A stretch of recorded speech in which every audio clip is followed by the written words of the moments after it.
guys. That was great. So welcome. Thank you for coming. Can everybody hear me? Yeah. So what we do here at One World, different from a lot of different places, is we welcome the world's wisdom, all of it, the world's accumulated wisdom as our heritage. And we are so lucky to be able to learn from it and grow from it. We celebrate that there is truth in all of it. What we use, the image that we've heard before, is that all these different faith traditions are just fingers pointing at the same truth, right? This finger may look different from this finger. It may have different language, different scriptures, different cultures. But it still is pointed to truth. Yes, we love that song. Each different faith tradition represents the effort of the human heart to touch the ultimate mystery. Because that's what it is. At their best, each religion or faith tradition is a path that we can follow on our journey to the sacred, to the holy. At their worst, a religion can devolve into a series of mandatory beliefs, dogma, and dry rituals that we just keep doing without understanding why. Bled dry of the joy and the transformation that characterized its founding. Because that's what happens at the initiation of every faith tradition. A transformative experience, a aha moment that over time may become a little drier if that initial energy is not maintained. If it is maintained, we know it and we see it. Each faith tradition has a language, has an imagery to articulate the sacred. Because at the end of the day, that's what the religion is. Whatever you call it, a religion or a faith tradition, it's a search for the sacred. It's a search for the holy. We know it when we see it, and we know it when we experience it. It's that feeling of coming home, right? It's that feeling of remembering. Nobody who stands up here is going to tell you anything you don't know in terms of wisdom. All we do is just help you remember. Help you say, yeah, that's me. That's where I belong. That's where I come from. So today we're going to begin a series with one break. Brian Perry's coming on the 14th, and he's not going to talk about indigenous religions, but other than that, and also Red Turtle is coming on the 7th of April, and he's going to talk about it as well. But we're beginning a series on what many call the primal religions, and they just call them primal because they were first, or indigenous faith traditions. I've called this series The Four Directions, even though we're going to talk about a lot more than that. So as we try to understand the challenges or the questions or just the stuff that arises in our life, as we search for the tools and the principles that help us live lives of what? Peace and joy and balance. We look most often at what we call the historical religions. So what is a historical religion? It's a religion that may have sacred texts. It's got an accumulated tradition. It's developed over time. And it may, but not all, have an identifiable founder. These are the monotheistic traditions, the Abrahamic faith, Hinduism, Buddhism perhaps, even though Buddhism is not really so much a religion. But these are the historical traditions, and we spend a lot of time covering them. The primal traditions that we're going to talk about this month come from a different cloth. Think of the timeline. I thought this was fascinating. Think of the timeline of human history. You know me, I like to look into a lot of different things as I get ready, so I find myself Googling like Homo sapiens. There's a connection. It's coming. If you look at the timeline of human history, the historical religions have been with us for what, 4,000 or 5,000 years? How long have we been here? How long has Homo sapiens been ambling around the planet? 250,000 years, maybe 300,000 years, and before that there were a lot of different iterations of us. A long time, in the tens of thousands of years, since men and women first crawled out of the caves and looked up, down to the time of the first written scriptures, the Vedic scriptures. What traditions was it that told us how our world ran, that helped us make sense of it, that were the ways that we experienced the divine? It was the primal religions. It was the primal traditions. Many of these are still practiced in Australia, in Southeast Asia, in Africa, the Pacific Islands, Siberia, or the Native American traditions here. But for the huge march of human history, this is how we saw God. This is how we experienced ourselves, our communities, and our relationship with the divine. So what do we do here when we talk about different faith traditions. We search for the language and the imagery and the tools that we can use in our own individual walk that strike us as beautiful, that strike us as meaningful, that resonate with us, that we say, yeah, I can use that. That's beautiful. I'm going to try that. I think that sings to me. What are some of these early understandings of the sacred that we can use? Even though we are so technologically savvy, we have our little smartphones, we have all sorts of things, we can still use some of the imagery and the language and the connections of these faith traditions that go back so far. Religious historian Houston Smith warns us not to confuse recency with being better. He says things that are later are not necessarily always better. That may be true in technology. It may be true if you're going out to buy a new Tesla. But it's not true if you are looking for a spiritual basis, if you are looking for wisdom that speaks to you. So as I looked at these different traditions, I asked, okay, what do they hold? What language do they hold? What makes them sacred? What can we use that helps us? Several elements I want to raise today that I think widen the circle of our awareness, that I think may give us the tools, may let us see what is beautiful in some of these traditions. The overarching worldview that I came away with was one of connection, timelessness, and place. Connection and timelessness and place. And I want to talk about all those. So we start with the image of the circle. Thank you. We start with the image of the circle, or the sacred hoop, or the medicine wheel. How many people have seen an image of a medicine wheel, a Native American medicine wheel, or a dream catcher? I almost brought in Nick's dream catcher, but I figured he'd get back at me. Okay, it's a hoop, right? Right.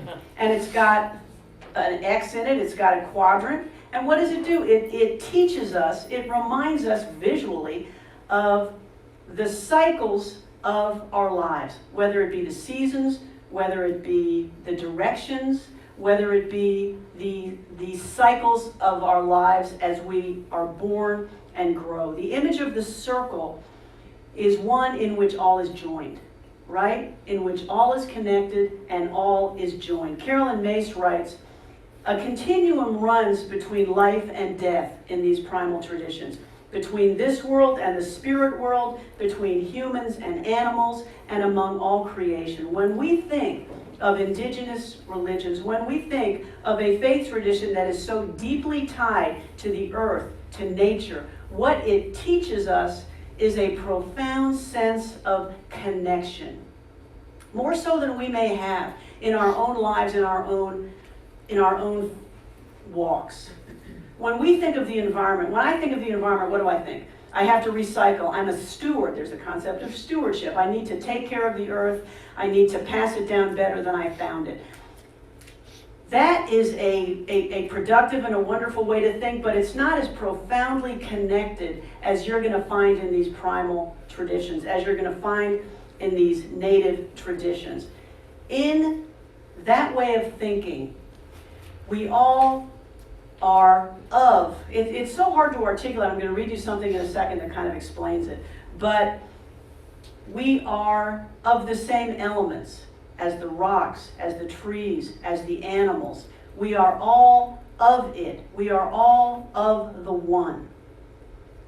When we go back to the wheel that represents the cycle of transformation, first thing we think about is the directions, north, south, east, and west. In the Lakota tradition, and again, these colors may vary from tradition to tradition, but in the Lakota tradition, the east is colored yellow, the direction of first light. The sun rises in the east. This direction represents courage and truthfulness and hope. The south is red and represents music and generosity and art. The west represents adulthood, perseverance, growing in awareness. The north is white and represents wisdom, detachment from anger and fear and desire, which we hope to attain as we get older and we get wiser. As you look at different medicine wheels, you're going to see that each quadrant may be depicted with different colors, because even though there's a notion that we are so connected, there is still room for individual experience and individual artistry, and you may create a wheel which is different colors from the one you make. Because in this circle, In this concept, there is room for each of us to experience our own understanding of what that wisdom is. The wheel is also used to represent the 4 cycles of life: baby, youth, adult, and elder. Many of you may be familiar with the work from the classic Black Elk Speaks. Remember that book back from the 30s? Who here has read Black Elk Speaks? It's a wonderful book. It was so funny because it was written in about 1932, and then it fell into obscurity for a period of time in the 40s and 50s, and then in the 60s, when the 60s generation started looking for alternative spiritualities, it became current again, and now it's just a classic. But Black Elk was a 20th century Oglala Sioux wise man who, beginning in about 1930, was interviewed by an author named John Neihardt for many hours about his experiences and his wisdom and just his understanding from a life of living in that tradition. And he wrote about a circle. Black Elk said, "Everything the power of the world does is done in a circle. The sky is round, and I have heard that the earth is round like a ball, and so are all the stars. The wind in its greatest power whirls. Birds make their nests in circles, for theirs is the same religion as ours. The sun comes forth and goes down again in a circle. The moon does the same, and both are round. Even the seasons always come back to where they were. The life of a human being is a circle from childhood to childhood, and so it is in everything where power moves." We find balance in the 4 phases. In the center is where the quadrants come together, and the energy of wisdom and the energy of transformation is in the center, where the quadrants meet. All coming together creates the whole. Think of how we look at our lives. If you're like a lot of us here in the West, we think of our lives as linear, don't we? We think of our lives as progressive. We don't think in terms of cycles, in terms of circles, in terms of eternal, ongoing creation and transformation. In native spirituality, all of creation is an enveloping and a nurturing space. All the elements work together for the harmony of the whole. If I think I had to think of a word to articulate native spirituality, it would be harmony. All the elements work together for the harmony of the whole. Carolyn Mace writes that indigenous peoples look on the cosmos as a living womb that nurtures their lives. Because they assume its purpose is to nurture them, they do not need to dominate it or change it or escape from it. Think about that. Think about some of the theologies that we may have grown up with. Do they look at our creation, at the place we live, as a nurturing womb created for us, to nurture us and support us and bring about our greater unfolding? In Christianity, what do we hear? Sometimes we hear that this earth is a vale of tears. And what are we waiting for? We're waiting for salvation, to be in heaven, where we will be joyful and peaceful. Houston Smith points out that the Quran compares the world to vegetation that will be quickly harvested or turned to straw. In Hinduism, we see a view of the physical world as Maya, or illusion. Just think about that. How does your faith tradition, how does your understanding of your relationship with the divine conceptualize the right here and the right now? The creation, all that's around us, the rocks, the trees. I don't know about you, but as I've gotten older, I have gotten much closer to things like rocks and trees. I mean, I'm taking bugs outside. Every time I go by a housing development where they're building new subdivisions, and I see stacks of trees, my first thought is, those trees had voices. You know? I mean, I think it just breaks my heart to see some of the things that are done with our natural environment. In the native tradition, all those places had spirits and voices and memories. Think about that. What a wonderful way to approach our creation. There is a timeless quality to the native reverence for life. In the Australian Aboriginal tradition, they have a notion called the Great Dreaming. And they think of the creation of the world as a time when there was a void, but then the power that was just had a dream, and men and women and animals materialized. and they walked the earth and they helped create us. And when we go through the activities of our daily lives, we are not worshiping them or talking to them. We are being them. We are stepping into that role and infusing ourselves with that energy and that creation and that beginningness that characterized the great dreaming. Everything is happening now, but just on different planes. Life does not vanish, it remains with us, even though on a different plane perhaps. The ancestors are here, watching and caring and being involved in our lives. The very physical elements that we walk on, that we pick up, that we see, remember and belong where they are and watch us and are part of our daily lives. I want to do a reading, and you know me, I don't usually read long stuff. I just don't. This is a 3-minute reading, but it is so beautiful and it so articulates the native view that I just want to read it. It's about a page and a half. And it's by Chief Seattle of the Duwamish tribe in North America. And he was trying to convey to a guy named Isaac Stevens, who was the Pacific Northwest Territorial Governor, what it meant to live in his tradition and what it meant to have lost so much. Because this was spoken in 1854. And this is what he said.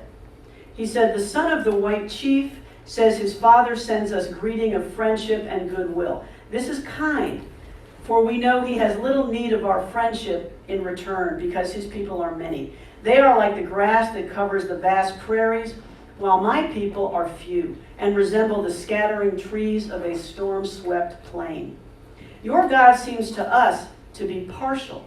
He came to the white man, we never saw him, never even heard his voice. He gave the white man laws, but he had no word for his red children, whose teeming millions filled this vast continent as the stars fill the firmament. No, we are two distinct races. There is little in common between us. The ashes of our ancestors are sacred, and their final resting place is hallowed ground, while you wander away from the tombs of your fathers, seemingly without regret. Your religion was written on tables of stone by the iron finger of an angry God, lest you might forget it. The red man never remembered nor comprehended it. Our religion is the traditions of our ancestors, the dreams of our old men, given them by the Great Spirit and the visions of our sachems, and is written in the hearts of our people. Your dead cease to love you, and the homes of their nativity as soon as they pass the portals of the tomb. They wander far off beyond the stars, are soon forgotten, and never return. Our dead never forget the beautiful world that gave them being.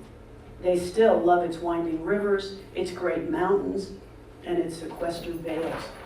Every part of this country is sacred to my people. Every hillside, every valley, every plain and grove has been hallowed by some fond memory or some sad experience of my tribe. Even the rocks that seem to lie dumb as they swelter in the sun along the silent seashore in solemn grandeur thrill with memories of past events connected with the fate of my people. And the very dust under your feet responds more lovingly to our footsteps than to yours, because it is the ashes of our ancestors, and our bare feet are conscious of the sympathetic touch, for the soil is rich with the life of our kindred. And when the last red man shall have perished from the earth, and his memory among white men shall have become a myth, these shores shall swarm with the invisible dead of my tribe. And when your children's children shall think themselves alone in the field, the store, the shop, upon the highway, or in the silence of the woods, they will not be alone. At night, when the streets of your cities and villages shall be silent, and you think them deserted, they will throng with the returning hosts that once filled and still love this beautiful land.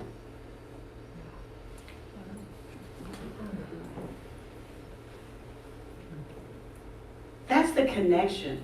That's such a profound being in a place and being of that place, and having the entire place surround you and be a part of you as well.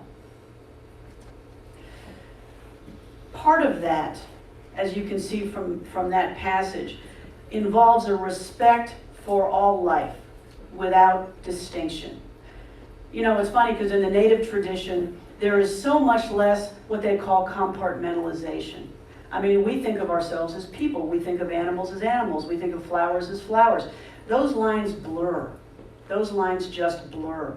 There's a concept called totemism where you may obviously be a person, but you may have a spirit animal. You may have a connection with an animal. And the notion is that you and that animal can change. You are so connected that you might just be that eagle. You might just be that bear or that wolf at different points in your life. That is a notion that there is such a deep connection between us and nature that the status of ourselves as humans really is not all that important. The compartmentalization of life is much less as well. Native Americans don't even have a word for art, for example, because to them everything is art. A word for religion, everything is religion. They don't just come on a Sunday or a Wednesday or whatever and worship. Every act is an act of reverence. Every act is an act of, yes, I am a part of this, and this is a part of me. Everything in the Oglala Sioux tradition, there is the concept of wakan, meaning everything has a soul. And not just, you know, in the Buddhist tradition we talk about all sentient beings. In the native tradition it is all beings. That rock has a soul, that tree has a soul, that river has a soul, and a memory and a knowing that we have to honor. And that honors us. It is a concept which places us in the circle of creation without limitation. Houston Smith writes that for indigenous people, these distinctions we make between people and animal or plant or living or dead, they are bridges, they are not barriers. Isn't that a beautiful image? We are challenged to see ourselves in that. We are challenged to become that and to let that become us. All are joined in the great mystery. Everything is alive, everything has a story, and it is up to us to remember it and to tell it and to make sure that it is preserved. The other thing I talked about is place. It is so funny for us because if I asked where you all are from, we would be from everywhere, right? Atlanta is such a joke because nobody's from it. Well, not a whole lot of people are from. I'm from New York, so what do I know? But we all come from someplace else, right? In the indigenous traditions, there is such a concept of place. Your identity is where you are from, who you were born to, where you are. It is so tied to your grounding. So, you know, I ask ourselves, what grounds us? Think about that as you go through your life, because we don't have that so much. Sometimes I wonder if that's why people are doing this me and 23. Is that what that DNA thing is? 23 and me, okay. Yeah, I have a kid that's been sitting there for 6 months, okay. But sometimes I wonder if we do that because we want a sense of place. We want to know where we're from. It helps us to know who we are. There's a story that Houston Smith tells of this kid named Orrin Lyons. He was the first from the Onondaga tribe to go to college.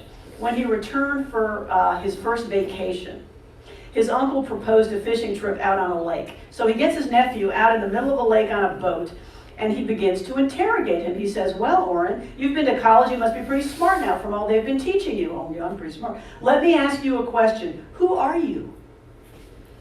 And Orrin is kind of taken aback, and he says, well, I'm your nephew. No, that's not the right answer.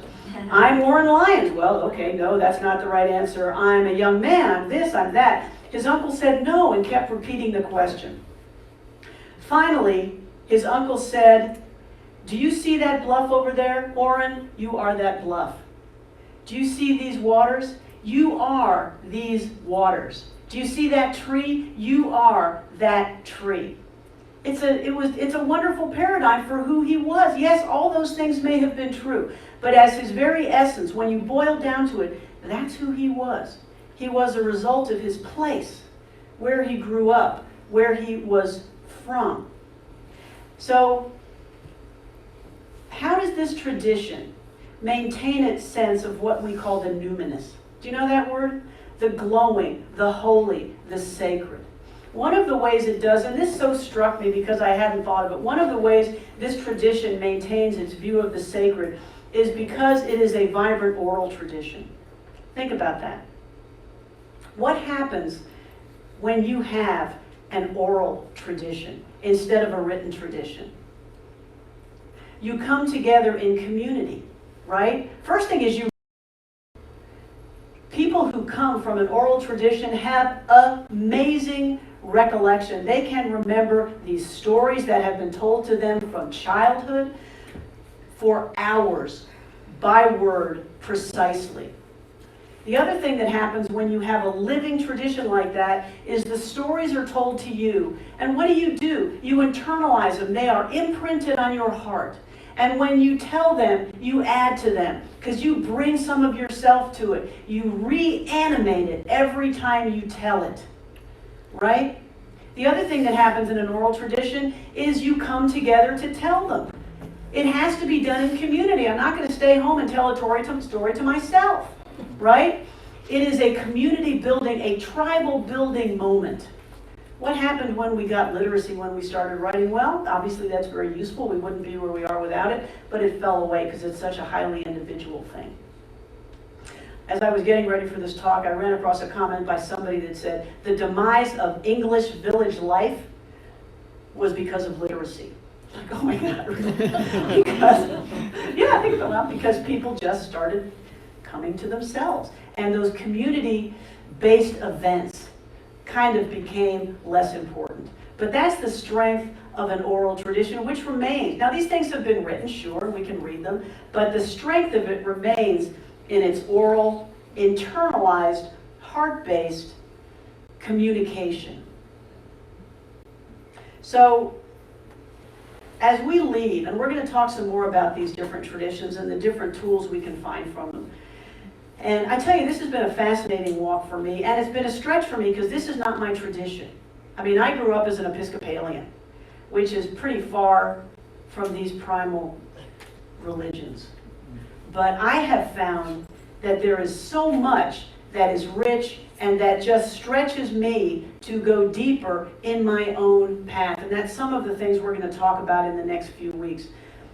But as we leave here today and go out, just think, what can you take away from some of these truths? Where do you find connection? How in our lives today do we create a sense of space? How do we create a sense of place? How do we create a space where we know where we belong?